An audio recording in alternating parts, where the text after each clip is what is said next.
Life is full of surprises, some good, some bad. I didn't expect to be talking about Vince McMahon here on the channel today, guys, but the troopers over in, I believe it was Connecticut, the state of Connecticut, they have released footage of his car crash. You might have seen the former WWE head honcho in trouble recently when it comes to an alleged car crash that happened, and they've released footage of it now, have the Connecticut state troopers, and yeah, he was driving recklessly. He was driving real recklessly. I think he's in a bit of trouble with this personally. Obviously, he's got bigger problems right now. All the allegations around him, of course, anybody who's seen the Netflix documentary on him it's absolutely eye-opening. I mean, we knew he was a bad dude, but jeez, man, if even half the stuff they say about him's true, like, he is one piece of work to be sure. But we ain't going to talk about that here. This is the motoringchronicle.com. Let us talk instead about this crash because they've released footage of it. The video at the start has no audio, but when the trooper goes in to assess how Mr. McMahon is doing, there is audio there. There is a swear word in, but it is bleeped out, thankfully. So I will show you that now, and I'll give my thoughts on it after, basically. Let's have a look at what's happened because, yeah, nasty old crash. He is very lucky to be in one piece after that.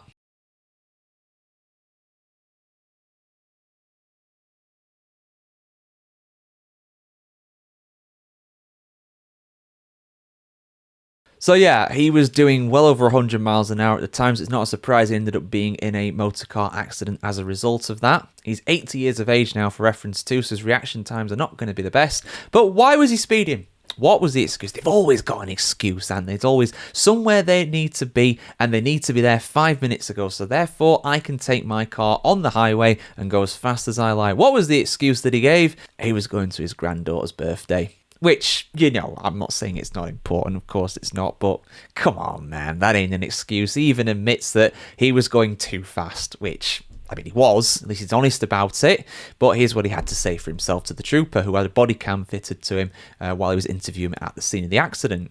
Just stay in the car. Do you need an ambulance? No, I don't. All right. Why were you driving over 100 miles an hour? It's my granddaughter's birthday. I got to get this the next day. Right. Did you see me trying to catch up to you behind you? I didn't see that. I saw lights, but it didn't look normal. All right. Yeah, I'm trying to catch up to you, and you keep taking off. Oh, no. I'm not trying to outrun you. I know. I understand that, but that's why I was very confused.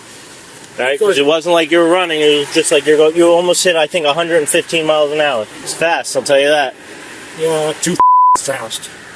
So the main thing, of course, is that I'm glad he's okay relatively, but yeah, very irresponsible, really nasty crash, could have been a lot worse. Yeah, nothing really more to say other than that, guys. I mean, it is far from the worst thing he has done, allegedly. Let's put it that way. So, yeah, very sketchy dude, as we know. Anybody who follows what's happening right now.